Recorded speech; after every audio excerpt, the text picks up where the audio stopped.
falsehood, you're faced with two options.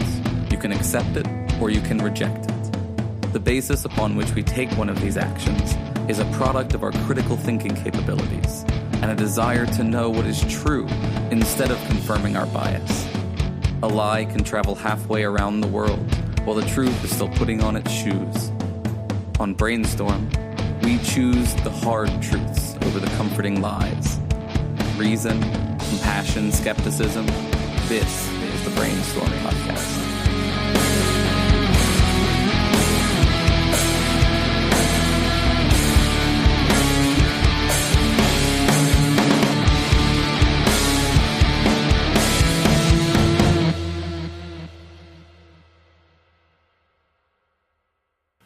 Hi, and welcome to the Brainstorm Podcast, Skeptic Studio, the interview portion of the Brainstorm Podcast, where we talk to a variety of folks with the intent to spread critical thinking, compassion, and skepticism. I'm Cory, and my panel tonight are Lisa. Estoy aquí. Angela. Nice try. Hello. Fuck you, I tried really hard. Renee. Hello.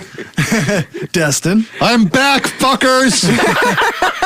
And of course, the always amazing Dave doing sound. This was quite the intro. Yeah. Oh, and I'm back as well. I was supposed to be gone. You were. We had this long, sad, like gone forever. Funeral podcast and then episode. And then I said, "Fuck the government." Like 2 days later. 5 days after that, I said, "No, can't work for them." That's good. Anyway. All right, we're broadcasting live from Roman Empire Studios in Regina, Saskatchewan, and today is February 15th, 2019. If you want to contact us about the show, then you can do that by emailing us at mail@brainstormblog.net. And if you want to support the show, then you can do that at patreon.com/brainstormpodcast. Tonight's guest is Dr. Nicole Cabrera Salazar, science communicator and STEM equity advocate. Thanks for joining us. You're welcome. I'm happy to be here. So I guess a good place to start is what got you interested in science?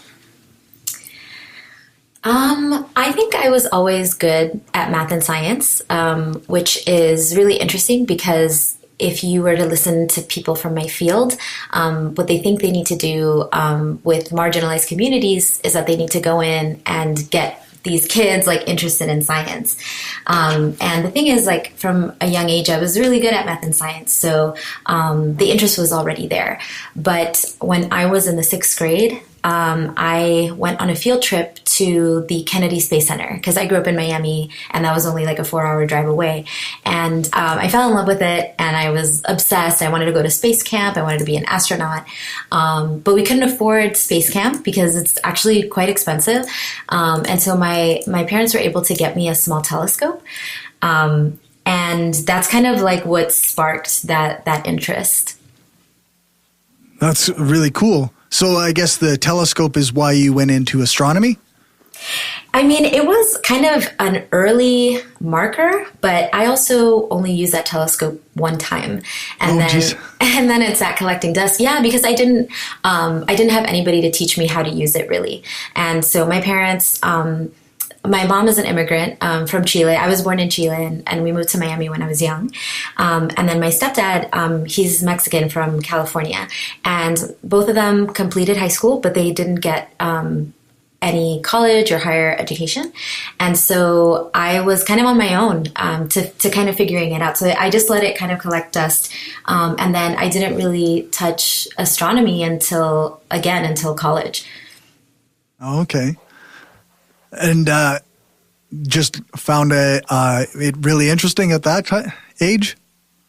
Yeah, so I mean, I was really interested in it. I think the whole like astronaut thing and just like being in the museum space where you're getting to interact with like all of these different missions and stuff like that was really fascinating. And then when I was in high school, I happened to go to a high school that was an engineering magnet school, which means that the focus of the school, they had a program for engineering. And so if you were in the program, then you would get all these special classes. And so I lived, my parents moved away from the city right before high school. And the only way that I could go to that school is if I were in that program. So I applied to the program and then, they would bus us like down. It would take about an hour from where I was living in the suburbs to go to that school. And all my friends were there, so I wanted to go there. And so I just, in the 9th grade, I had to take a concepts of engineering class, which turned out to be just like a physics class. And I had never heard of physics before. My middle school, like I never, there weren't any physics classes available or anything like that. And so it was the first time I was really encountering it. And my teacher was really awesome. And there were no homeworks, no exams. It was just labs. So we just got to experiment with physics. And there were a lot of questions that I had when I was younger. Like, for example, like when you turn a light on, like, why is that, the wire connecting the switch to the lamp or the overhead light is long. And so how does the electricity get from the switch to the light, instantly? And so that was one of the questions that was answered in that physics class. And so I was like, wow, this is really fascinating. And that teacher was so encouraging, and he really saw my potential. And he got his degree in physics, and I was like, I want to get my degree in physics. And he went to Georgia Institute of Technology, and I was like, I want to go to the Georgia Institute of Technology. And I want to be just like him, right? And so that's how I went into physics.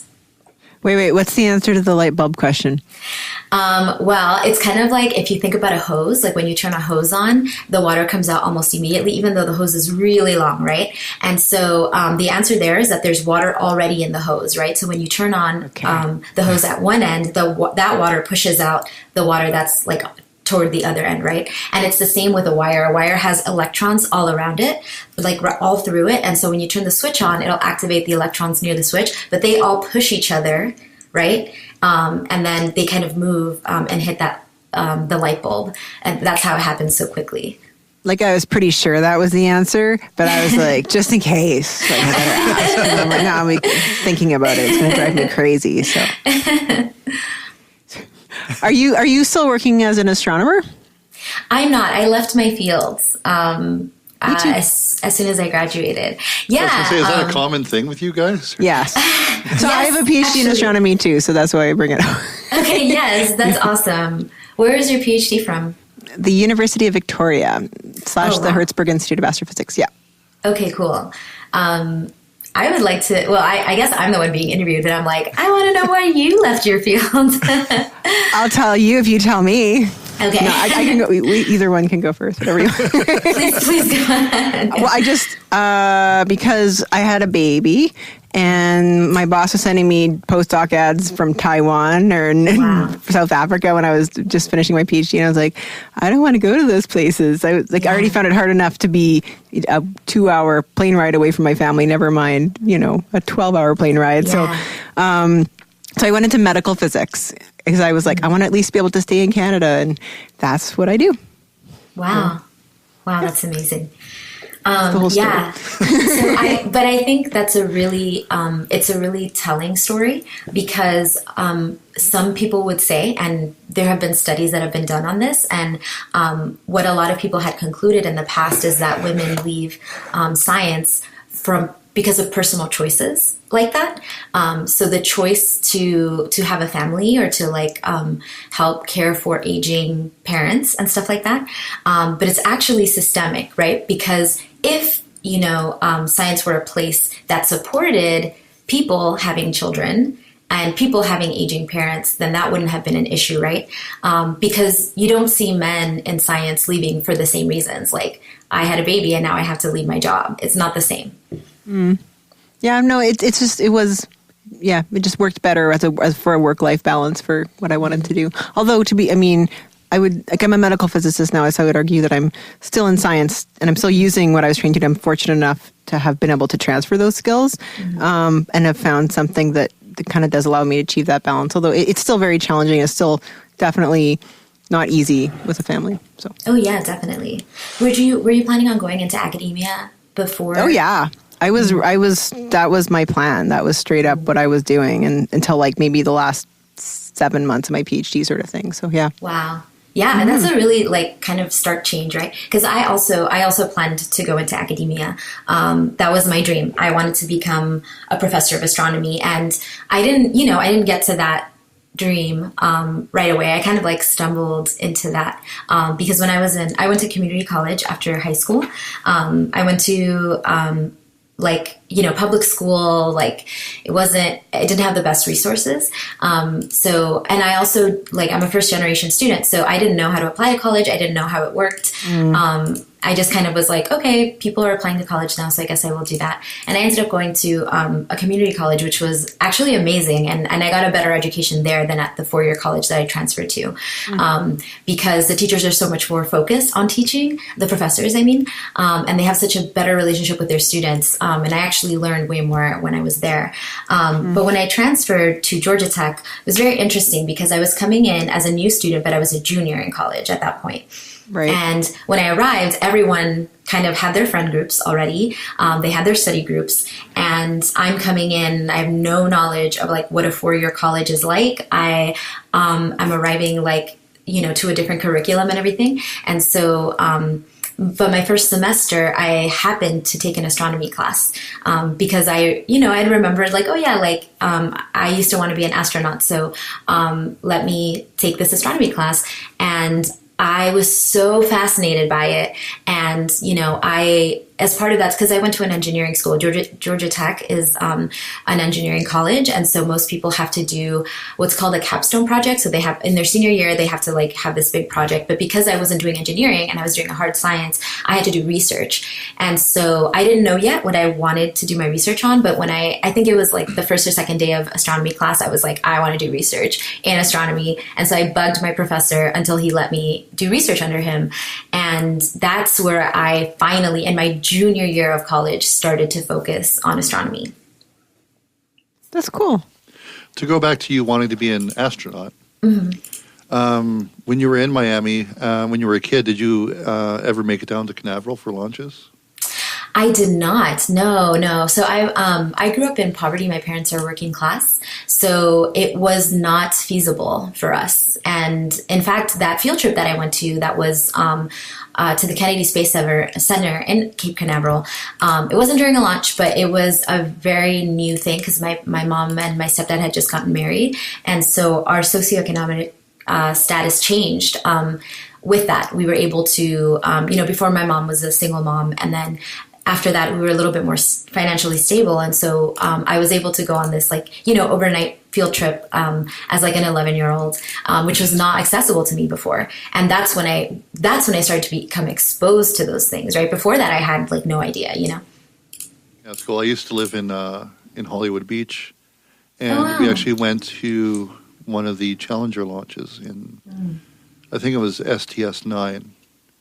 Which would have been November of '83, and it was amazing to watch a shuttle. Yeah, I'm actually really sad I was never able to experience that when I was living in Florida. But yeah, it was literally like my mom was a waitress; she worked double shifts, and so there wasn't any such thing as like you taking time off to go and do that, or like I don't even think we had. I can't even remember if we had a car. And so like, yeah, those are barriers, right? To going out and experiencing those kinds of things. I just want to put a pin into, I really love the way that you speak about how you grew up and you just speak about it matter of factly. And I don't know, I feel like, I don't know, a lot of people I know would talk about, not family, not having money growing up as, I don't know, as a point of shame or, I like the way you're matter of fact about it and you talk, there's nothing, it's a way to grow up. Yeah. It's perfectly legit. It's a thing. Like, I just wanted to thank you for that, I guess. Yeah, absolutely. I mean, it is a thing a lot of people go through. And I think the people shame don't talk about it that way. You know what I mean? Yeah, no, absolutely. And I think that there is a lot of shame around that. There can be. And that comes usually from the outside. And when I was younger, I definitely did experience some shame around that. Like, for example, when I was in the 5th grade, I had gotten this award. It was like a cookie award or something. Like, it was like basically an incentive for kids to behave, right? And so if you had like really good marks, they would, or if you did something exceptional, they would like give you this award and you'd get like literally like a giant chocolate chip cookie. And that was a really good incentive for like a 10-year-old. So that would still incentivize me. Yes, for sure. So I went into the principal's office and I was waiting for my cookie and I'm like sitting down And, you know, we grew up in poverty, but my mom always had a way of making us feel like, you know, that we were like, our childhood was like normal. So like we never questioned anything, right? Like when I was growing up, I thought Sears was like this big high end, like, you know, department store.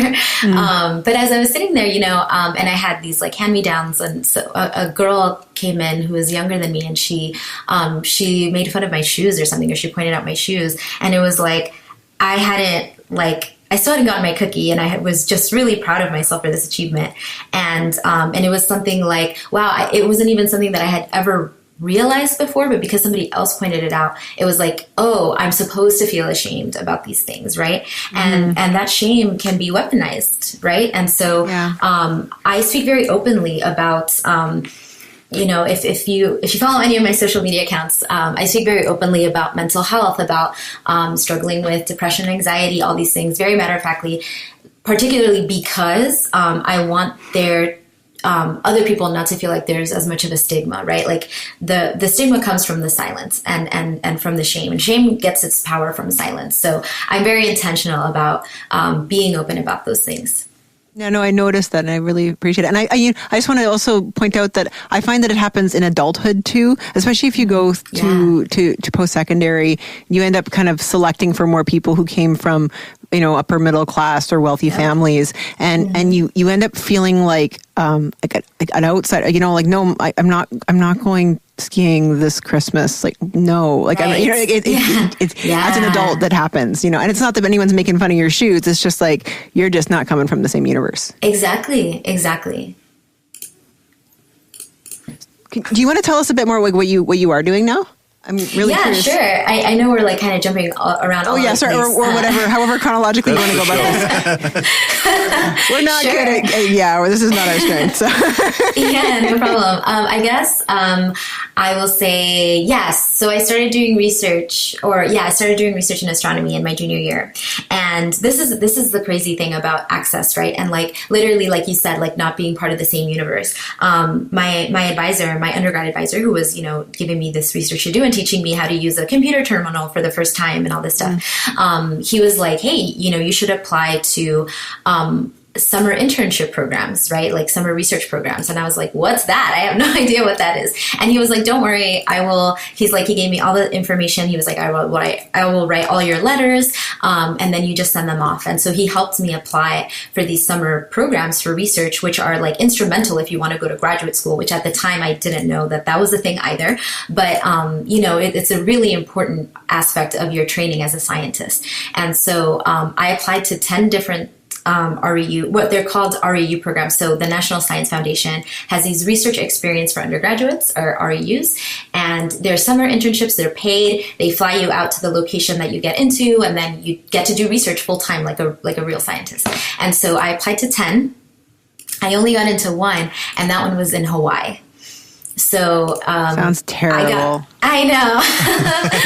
I got so lucky. And also I worked really hard. And it just so happened that the research that I had been doing with my undergrad advisor, you know, for less than a semester at that point, was very much aligned with the research of one of the professors who was in Hawaii at the time. And he saw my application and he was like, yeah, this would totally work for this project. And so, I got to go to Mauna Kea and I got to use a telescope up there.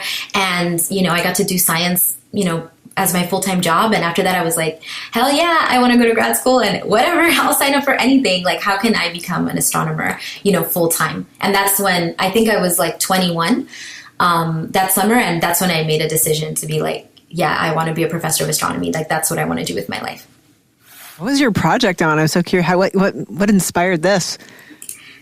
So my project was on exoplanets. Okay. For anybody who's not aware, an exoplanet is a planet that revolves around a star other than the sun. So the sun has a solar system, right? It has all these planets revolving around it. And any star that you can see with your naked eye, we suspect that there are planets around those stars too.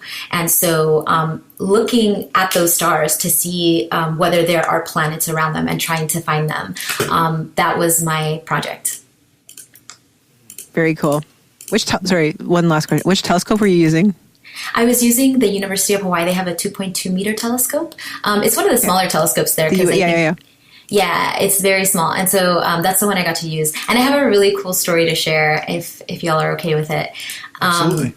When I was up there, so I've always lived in big cities. So I grew up in Santiago in Chile, in Miami, and then I was going to school in Atlanta. So these are all major metropolitan cities, and there's a lot of light pollution. So you can't really see. You can see some stars, but you can't see a lot. And I had never seen the Milky Way in my whole life. And so I went. I was going up to Mauna Kea. We were driving up, and I was finally able to see the Milky Way, and I got really emotional and I cried because I was like, oh my God, this is like amazing. I can see a part of the universe, like from here on Earth. And when I got to the telescope, so the telescope is at 14,000 feet. It's very, very high up. It's at a part where you're operating at about 30% less oxygen. So ironically, you would think that you're so high up and you're above the clouds, right? You're above most weather patterns, that you would be able to see so many more stars. But the thing is, because you have you're operating with so much less oxygen, that your brain has to prioritize what is getting oxygen, and so your night vision goes because it's not essential, right? And so you're standing out there and you're like, this has as many stars as I can see in the city, what's the big deal? And so the telescope operator, who's in charge of like pointing the telescope wherever you want it to go and like making sure that the instruments are working and everything, took me outside and he said, can you see the Milky Way from here? And I said, no. And so he gave me the oxygen tank, which you're supposed to use if you have altitude sickness. And he let me breathe through it. And then all of a sudden, like these stars just started appearing in front of me. Like I had my eyes open and it was just like the Milky Way just like appeared. And it was the trippiest thing ever. I think after that I was like, line. I can show you the star. Yes. You can breathe this oxygen. It's oxygen. Take a hit of this oxygen. Didn't Aladdin use that pickup line? Okay, this telescope operator was very reputable, Destin. Yeah. That's a beautiful story. I freaking love that story. I think I took for granted the fact that I could see the Milky Way where I grew up. I grew up in a small town, so seeing the meteor showers and seeing the Milky Way was kind of commonplace. And now it's, even in the small city we live in, is kind of, you don't see the stars as well as you do where I used to live. But that's very cool. I love that story. There were nights like on the farm when the stars were so bright that it's like it's too bright out. Yeah. Yeah. Especially when you got the Northern Lights rocking up there too. Oh my God, that's amazing. I'm so jealous. I've never seen the Northern Lights and it's on my bucket list. Like I really, really want to experience that. It's crazy cool. You're welcome here at any time.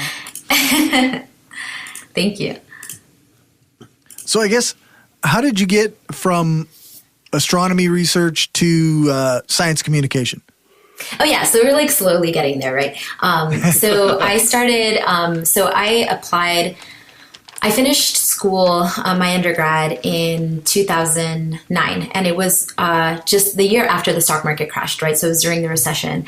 And so in college, I was working 3 jobs because the American system of education is horrible. Yeah. And I was a resident of the state of Florida. I was studying in the state of Georgia. And so my tuition was 3 times the tuition of someone who was a resident of the state of Georgia.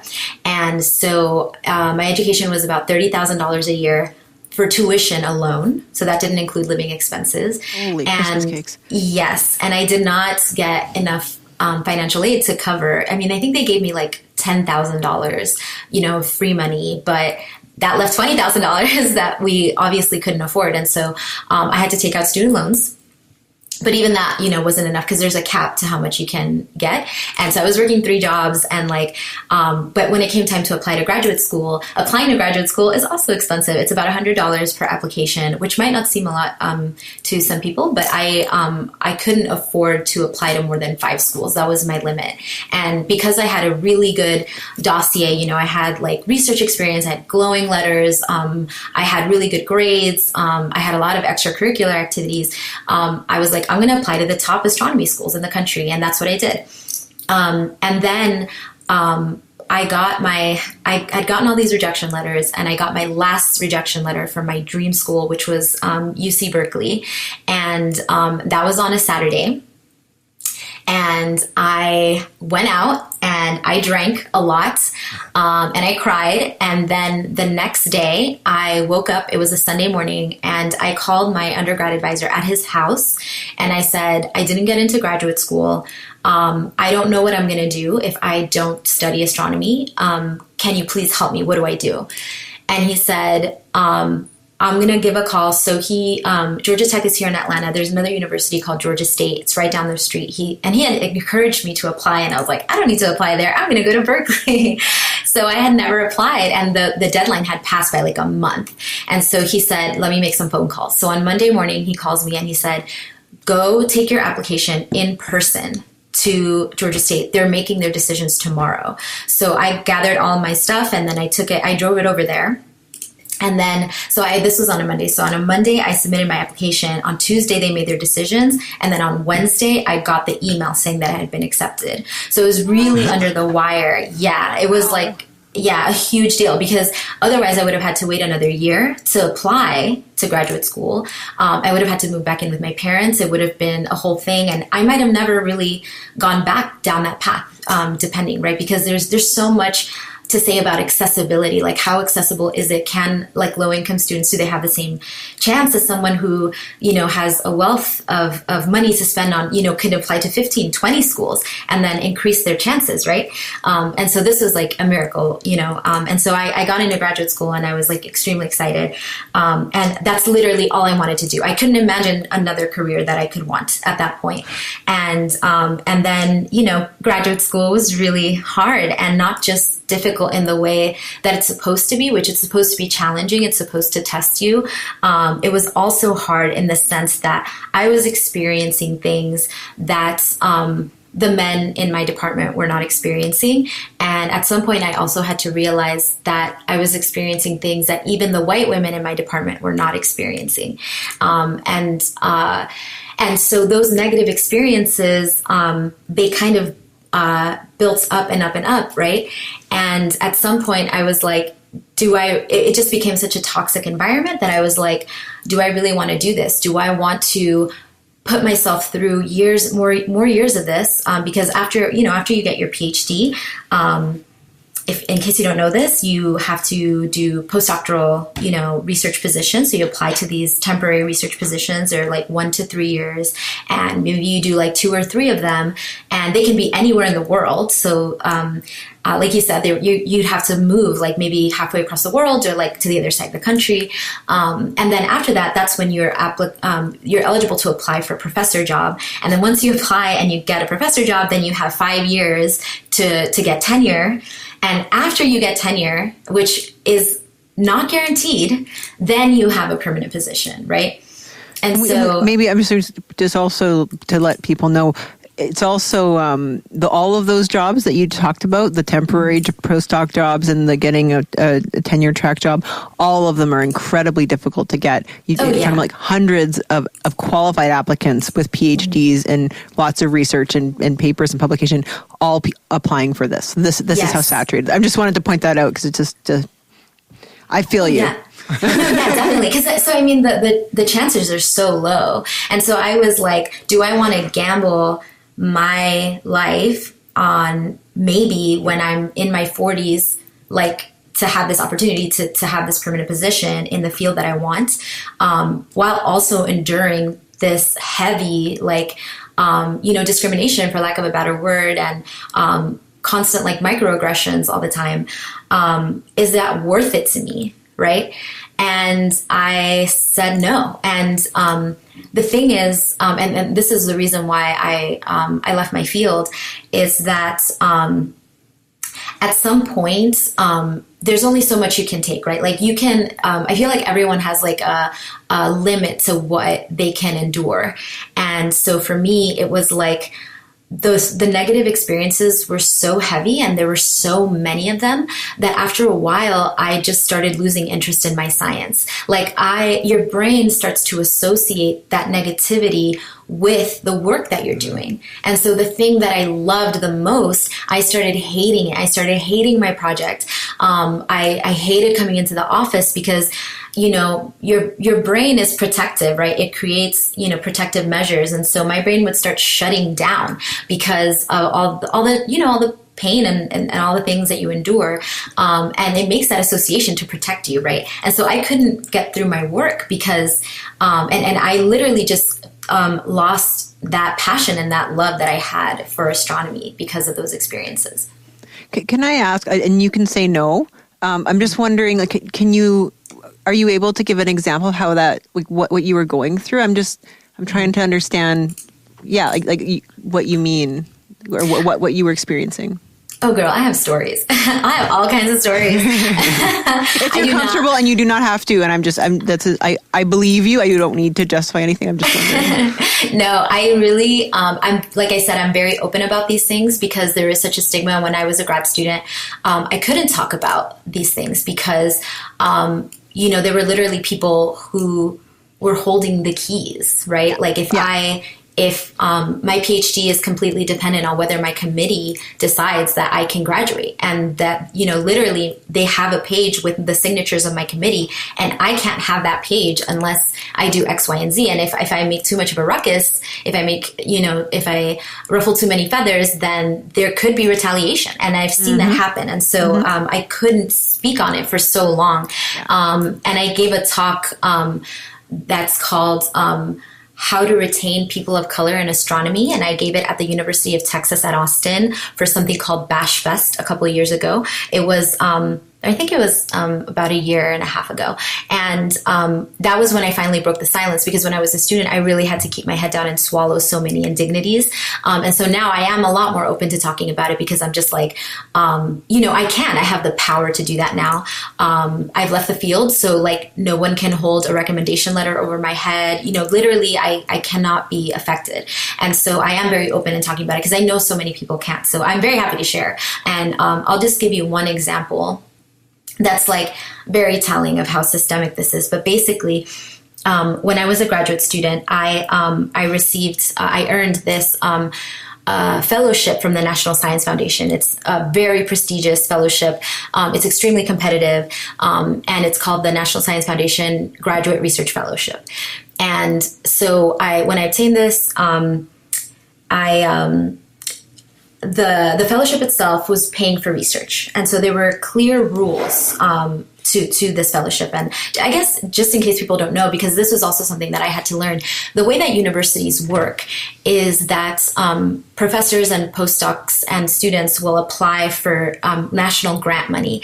And the grants are not awarded to the individual, they're awarded to the university, right? And so the university is like this huge bank, and they're the ones that give you access to your funds, but they also take a lot of overhead. So for example, if I'm a professor and apply for $1 million grant, about 30 or even 40% of that grant actually goes to the university to pay for things like administration and all of the logistics around handling that money.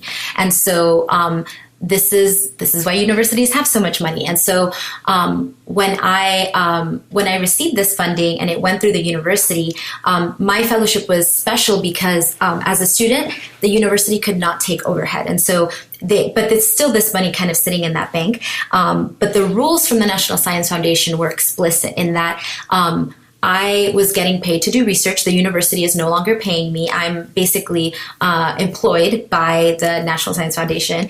And that meant that I did not have to teach unless I explicitly wanted to. Because the way that, the US PhD programs are different, from department to department. But basically, the way that my department worked is that my funding was contingent upon teaching. And so I did a lot of teaching. It takes up a lot of time, which takes time away from your research. And so this fellowship, one of the the reasons that it exists is to give students the freedom to just pursue research and not have any other distractions.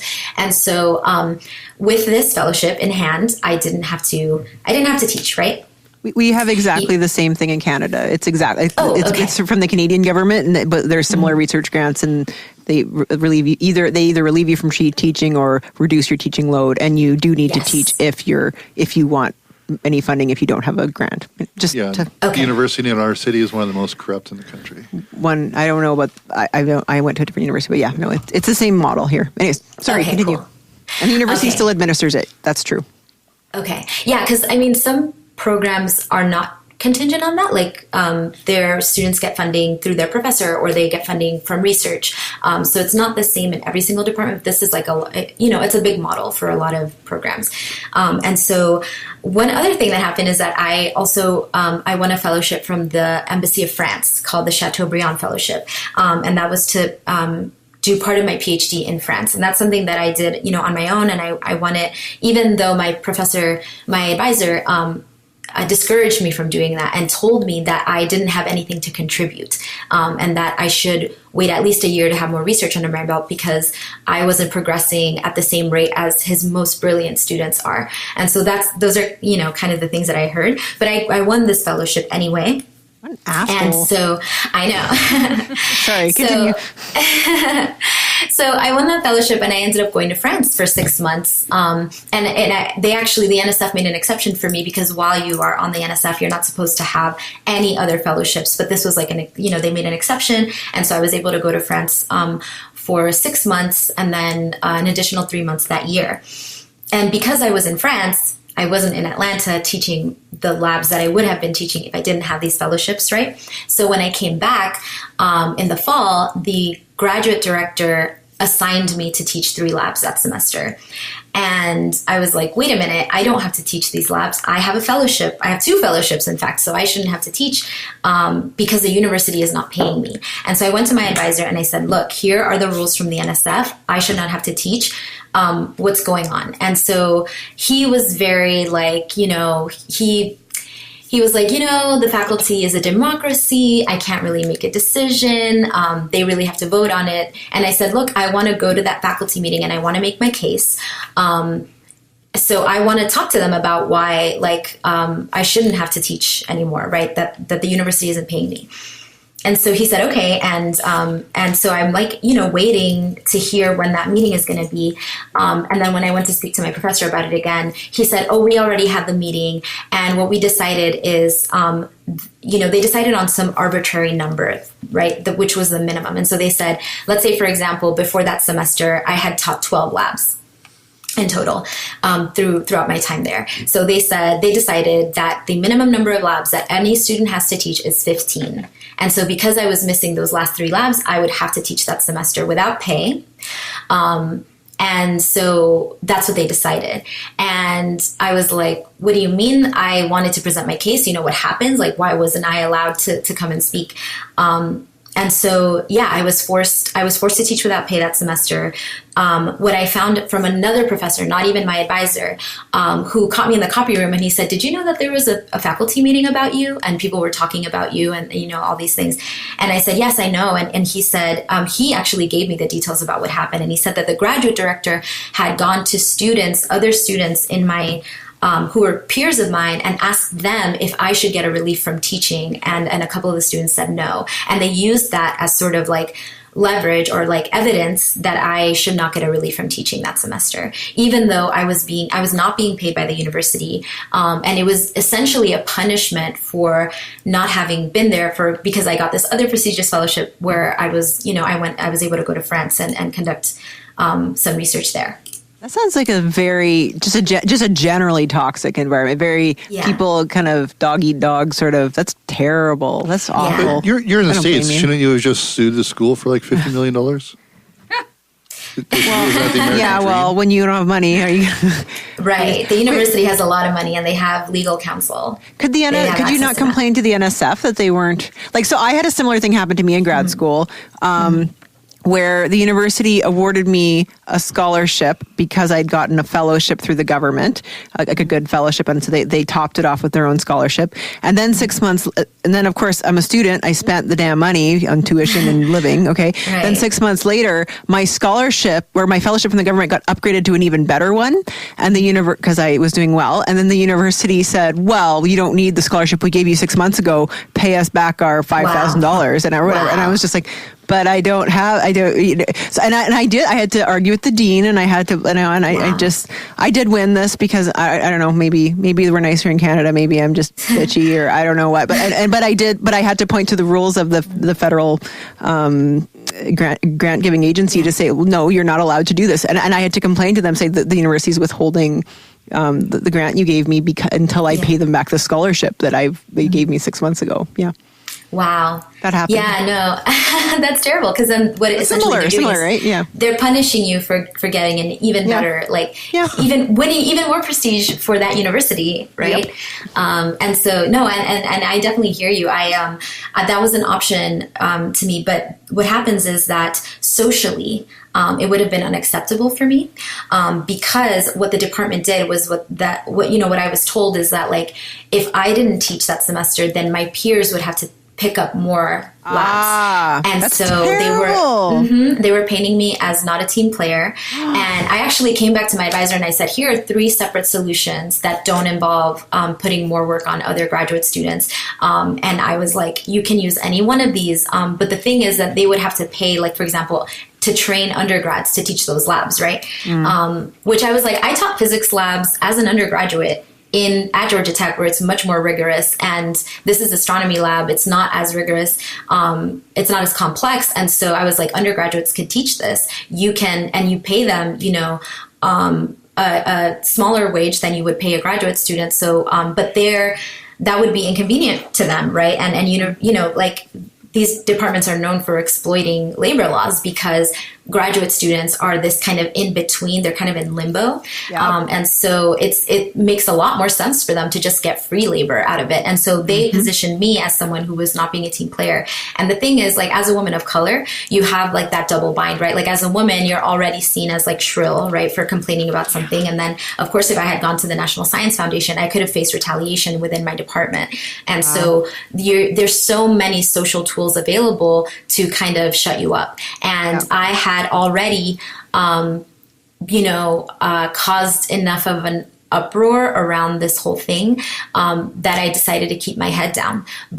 So I had to teach those labs knowing that I was not being paid for that. And there are definitely violations of labor laws in there, but at the time I just didn't feel like I had the power to do that. Like I knew I could have called the National Science Foundation and reported it. But I didn't have any evidence that I wouldn't be retaliated against, and that they would even do anything to the. It might not be worth it. Exactly. Is it okay? Can I tell a story? I just thought of another story that happened to me. Can I share it? I feel it's really relevant. So I had a baby in grad school, so I was pregnant, and like you're saying, the university exploits these loopholes that grad student is like. So for example, in Canada, if you work a job, you get maternity leave. Okay. Now I was working technically part-time as a TA, like a teaching labs, and I was working, and I had fellowships, etc. So I mean, it's like an office job. You go into work every day, you get a paycheck, but we weren't considered employee, or we weren't full-time employee. So I didn't get maternity leave. So I worked after I had my baby, I continued to work. Like, no break at all. Like it pretty much just continued. But I worked from home, but I work, change diaper, do work. But when I was pregnant, my baby was due in October. So the semester is September, October, November, December. And so there were 2 of us assigned to marking for this class. And so I arranged with the other student who was marking. I said, well, look, why don't I do all the marking for the first 2 months, and then I'm going to have a baby, and you do all the marking for the last 2 months. That way I'll get a couple months of, I'll get paid, but I'll do all the work front end, you will do all the work back end. And he was cool with it, right? But it took me, instead of overnight to mark 200 quizzes, it took me 3 nights to mark 200 quizzes when I was 9 months pregnant. And my boss, the one who taught the class and who took care of all the teaching associates, gave me shit. And he would ream me out for taking 3 days to mark 200 assignments instead of 1, and knowing that I had arranged with the other guy to do all the marking because I was pregnant and gonna have a baby. Like I had tried to accommodate it as much as possible. So there's an example for you. Bullshit. Oh my God, that is bullshit. Jesus. But you know what I mean? Like, again, so I mean, pretty clearly happening to me because I'm a woman, given that I'm pregnant. Anyway, that guy is a No, dick. Exactly. I mean, those kinds of examples are just so common. Like, it's not even shocking to me. No, I know. It's just par for the course. Yeah. Yeah, no, for real. And a lot of people don't realize, people who aren't women don't realize that. I think Cory realizes that he's very understanding. He's super woke. We love Cory. Well, I don't. Aw, he's embarrassed now. He's an ally. You're one of the good ones. Yeah, okay. That's going in a bumper. That's got to go in a bumper somewhere. Totally. So what are you doing now, like with STEM equity? Like, what's your jam? Like, what do you did a talk you said recently? Yeah. So, okay. So I started my own company. And while I was in graduate school, yes, I did. Did I not mention that at any That's amazing. Yeah. So when I was in grad school and all this shit was happening, right, I was like, I don't want other people to have to go through this stuff. So I started a mentoring program in my department. It took me about a year to get it off the ground. I didn't have any faculty support or anything. I didn't have any funding. It was just me. And I built it from the ground up. And then I recruited other graduate students to volunteer to be mentors to new incoming graduate students, and that program is still running. Free labor is what you're saying. Of grad students. Basically. Okay, I'm just making sure I understand what's going on. Votes for play. Come on. But this is yeah, and so and I didn't force them to do it. I asked for volunteers, so not Only quite the pregnant ones. So yeah, I did that. And then I, through this program, I had a lot of initiatives. I started doing workshops. I started organizing events, for students. And I had marginalized students at heart because I was like, my experience as a woman of color is very different from a white woman going through this. It's very different from a white man, or, other people. And so, I had that in mind. And so the program benefited everyone, but it really, centered this experience. And so, I was already, doing those kinds of things. And then in my last year of graduate school, I was invited to be on a committee for my professional society, which is the American Astronomical Society. And the committee is the committee for the committee on the status of minorities in astronomy, the CSMA. And so I started serving on that committee and then, kind of scaling up these initiatives that I was doing. And so I decided, because I had thought science communication, I like giving talks. I'm very good at communicating science. And so I thought that I'd wanted to do that. But when I realized that I was like, okay, if I'm gonna communicate science, let's say, right? I was in my 4th year of grad school when I decided to leave my field. I still had 2 years left. I still had to decide, do I finish my PhD or do I leave with a master's degree, right? If I'm doing communication, maybe it doesn't make sense to get a PhD. But so what I wanted to do was focus my communication on minorities, right? Because I didn't have, a Latina astronomer to kind of look up to when I was going through it. And so I told myself, if I'm going to be working with these communities, then I need to understand their struggles. And so I took a race and ethnic relations class, and that kind of opened the door for me to start really becoming more socially conscious. And that's at the point when I started to realize, oh my God, my negative experiences aren't just gendered, right? But they're also racialized, because there are other women in this department, other female students, and they go through some shit, but they don't go through the same shit that I do. So mine has an extra layer to it. And I started reading more and I started becoming more informed. And I was like, wow, this is some bullshit. And I want this to change, right? And so instead of focusing on communicating and kind of garnering interest in science, it was more about you're all these programs are going out there, reaching out to kids and to middle school students to get them interested in science. But what happens to them when they are in school? When they get to the place where they're going to get their scientific training, right? What are we doing for them at that point? And so that's actually a big part of the pipeline problem. We say, we call it the leaky pipeline, right? Because people drop out of STEM, of science, right, at all these different points. And women do it, but it's also even more so for any kind of marginalized group. And so I was like, well, I could just go out there and do the same program, every white guy in science does, or I can actually make things better. Because what pushed me out of the pipeline was the toxic environment.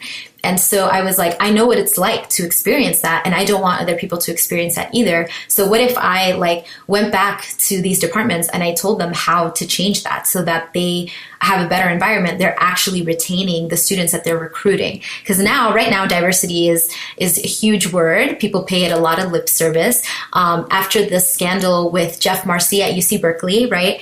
A guy who was in my field. Isn't that the guy? Isn't that where you were trying to go to Berkeley? Isn't that your dream? I was actually just thinking when you didn't get in there, I'm like, good thing you didn't go there because Jeff Marcy was there. I dodged a bullet. Yes, Such a Jeff bullet. Marcy. He came. Title IX, which is part of the like schools that get funding from the United States can't discriminate against minorities. They can't discriminate against women, and so Title IX is everything that deals with harassment that's gender-based. And so he was found in violation of Title IX. He had been sexually harassing his students for over 10 years at UC Berkeley. And he was actually in my field, in my particular subfield of exoplanets. Mm-hmm. And so I had been previously warned not to be in a room alone with him before these allegations came out.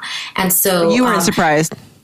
I was not surprised. Yep. No, and when I started up in grad school, I was like, I'm thinking about working with so-and-so. And everyone's like, no, you can't work with him. And for exactly the same thing. It's just how it's just how it is, right? Yep. It's like there are a lot of those people. I'll tell you who it is after. Okay. And I'll probably be like, oh yeah, I know he's that one. He's famous. He's well known. No, because he's a different field. But anyways, Okay. Yeah. So I mean, I forgot where I was going. I'm sorry, because you were saying you were thinking that you could help with the diversity, right, and all the Jeff Marcy stuff was coming out.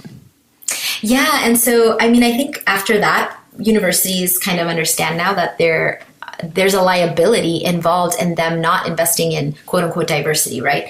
And so I think people understand that they kind of have to show that they are committed to diversity, but like nobody knows what that really means. And they're like, of course, there are these universities that are like primarily white institutions or historically white institutions. A lot of these institutions were literally built by slaves, right? And so they need to like basically rebrand their image, and they know that like not investing in diversity, quote unquote, is a liability for them.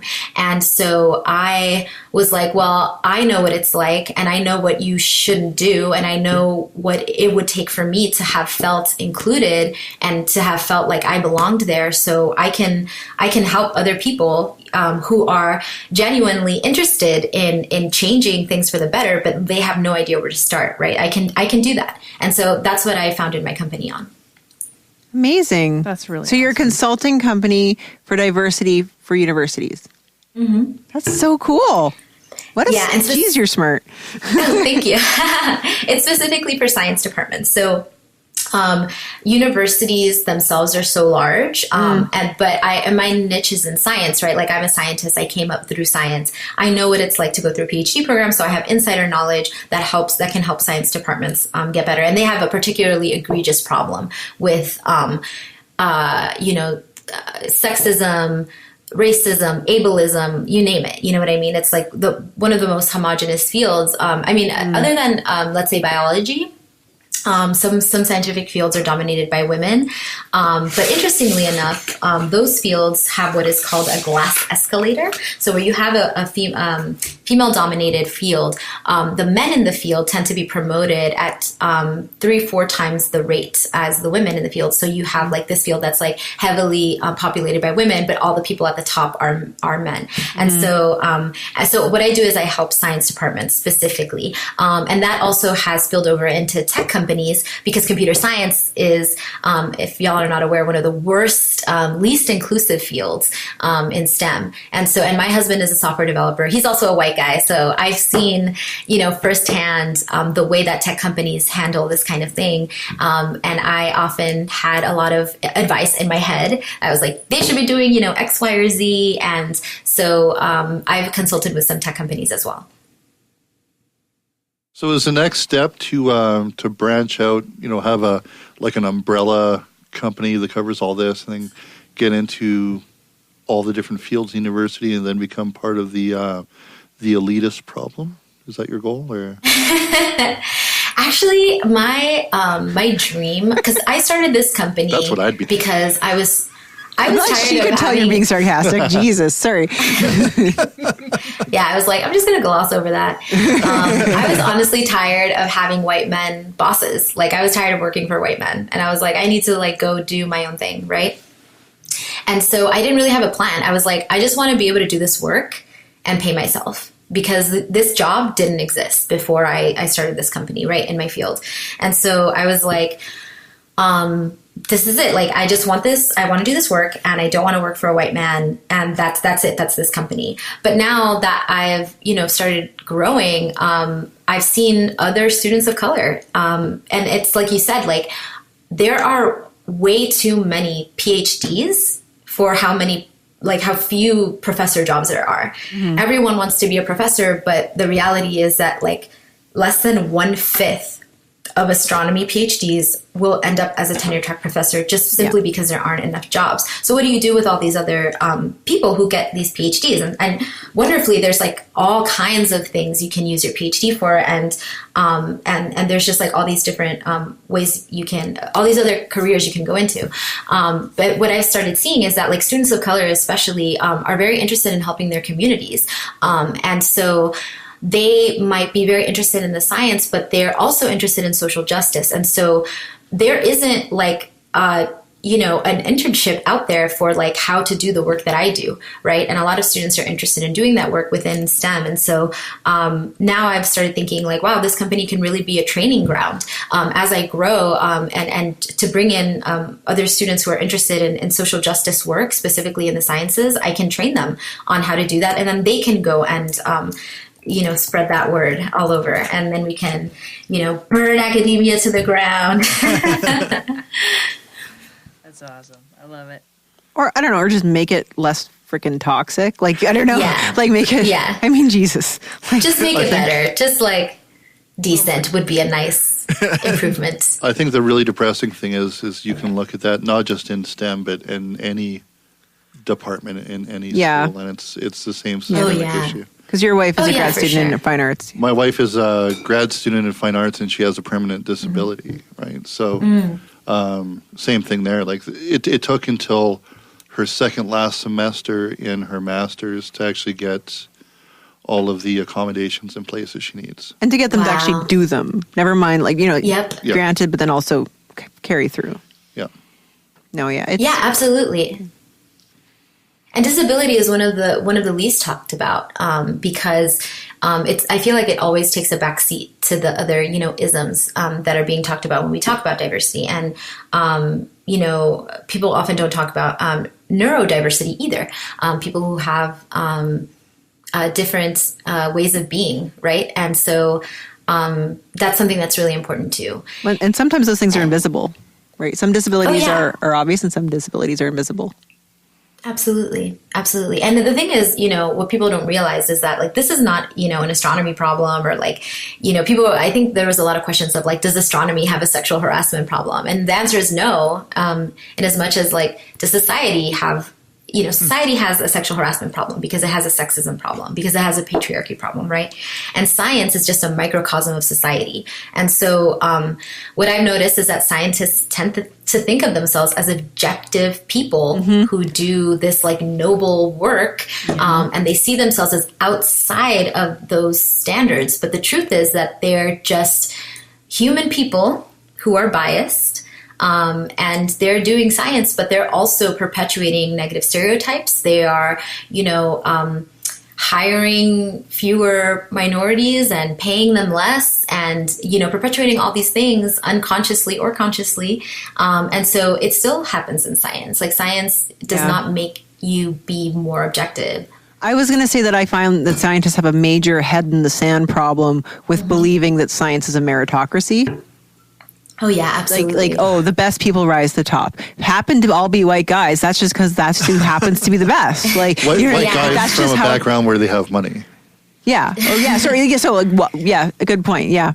I mean, if it happens to be all one gender, one race from one socioeconomic class with whatever. They're just the better able-bodied. Yeah. Heteronormative, blah, blah, blah. Right? Yeah. Well, that's just who happens to be the best at astronomy. What are you going to do? Like, it's just life. No, but that's really the attitude you get. Nobody else is good at looking through telescopes. No, well, Way, man. We're doing the maths. yeah. Well, Nicole's good at it. She gets grants. She's smart. She started her own company. Have to go to What's your France. company's name? My company's name is Movement Consulting. Cool. Very cool. Yeah. So cool. Well, I guess that's our hour. That went by so That was fast. so fast. Thanks for joining us. I guess we'll get you to plug all your stuff. Where can people find everything that you want to promote? Yes. Well, so I'm on Twitter. My Twitter handle is Jazztronomy. So it's JAZZTRONOMY. I live on Instagram. Instagram is my house. It's my permanent address. So my handle is @Scientific Americat. So it's like Scientific American, but with a T instead of an N. And I'm about to launch my company.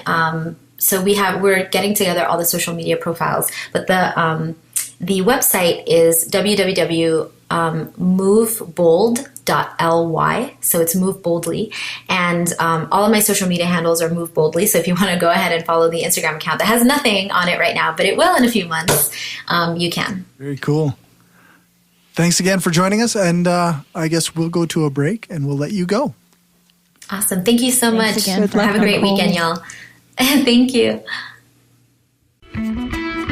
If you like what we're doing and want to help us keep the lights on, go become a patron at patreon.com/Brainstorm Podcast. You can hear the bonus half hour that we record every episode and get a shout out when you support the show. Become a patron for just $1 an episode at patreon.com/Brainstorm Podcast. Or you can support the show by ordering a t-shirt, mug, or other gear from our store at caffeepress.ca/Brainstorm Podcast Gear. If you can't afford to become a patron or buy gear, then why not give us a rating or write a review on iTunes or Stitcher? Every rating makes it easier for people to find us. Thanks for your support.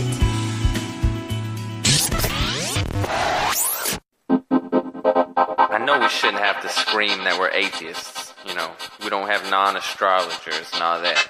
But with religious people taking over the world, I mean, we can either speak up or be pushed into a corner. I'm proud to be an atheist. What happens when you're an atheist living in the Canadian Bible Belt? If you're like me, you gather some friends and you take to the airwaves. So I invite you to come and join us every week to take a left to the valley and find out where you stand in this world. Follow us on iTunes, YouTube, Spreaker, Blog Talk Radio, or SoundCloud, or lefttothevalley.com. Atheist, skeptic, and humanist radio, no God required. Faith in God is like a virus, so why would I respect it? The line between good and evil gets blurred once infected. The truth you neglected. All right, let's hit that outro music. Yeah, let's. For all the things, you can check out the show notes on our website, brainstormblog.net, and our hosting page, thebrainstormpodcast.com. Thanks to our financial supporters, Driffa, Kayla, Kim, Stephanie, Zach, the Utah Outcasts, Aaron, Daryl, Bob Glenn, Destin Doesn't Suck That Much, Magnus, several species of small furry animals gathered together in a cave, Positively Skeptical, Rob, the Podunk Polymath, the Flying Spaghetti Monster, Sauce Be Upon Him, Freethinker 215, and Larry. When we hit 20 patrons, I will stop reading off all of them and just read the skeptic level and above. If you want to join them and help the show grow, then you can do that at patreon.com/brainstormpodcast. Or you can do a one-time donation at paypal.me/brainstormpodcast, or buy our stuff at tpublic.com/stores/brainstorm-podcast-gear. Our next live show is on March 15th, and our guest will be Jonathan Maloney from intelligentspeculation.com, which is a website dedicated to critical thinking.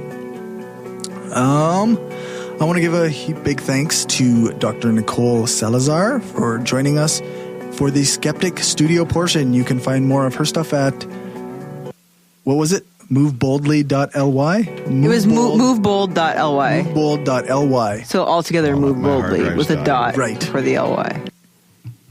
My hard drive's just dying here. That's all right. Thanks, Dave, for our intro music. Thanks to Aaron Rabbi from Embrace the Void for doing the intro, the voiceover for our intro. You can find his stuff at voidpod.com. Thanks to Alex Kepper-Murdoch for doing the voiceover for our ads. And thanks to Jason Camo for our outro music, which I'll insert later. Yeah, you can find his stuff at aloststateofmind.com. All music played is either with permission or under the SOCAN license to play. For more information on SOCAN, you can check out the music license info page on our website, brainstormblog.net.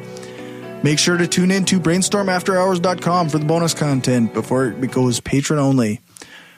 Remember to give us a rating, a thumbs up, or a fave on your podcatcher of choice. Join our Facebook group, like our page, follow us on Twitter, subscribe to our subreddit. Share the show and spread the word. The more you share, comment, and like our stuff, the more it helps the show grow.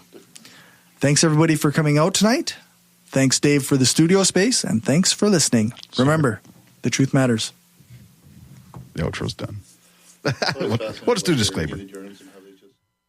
This is an opinion-based podcast. Each person on the podcast is responsible for their own opinions, and those opinions don't necessarily reflect the views of the rest of the panel. Any guests or anyone associated with the people on the podcast, such as spouses, partners, children, other family members, friends, or employers. No one person speaks for the podcast with the possible exception of Cory, and he doesn't speak for anyone else on the show. The Brainstorm podcast does not represent the views of our sponsors.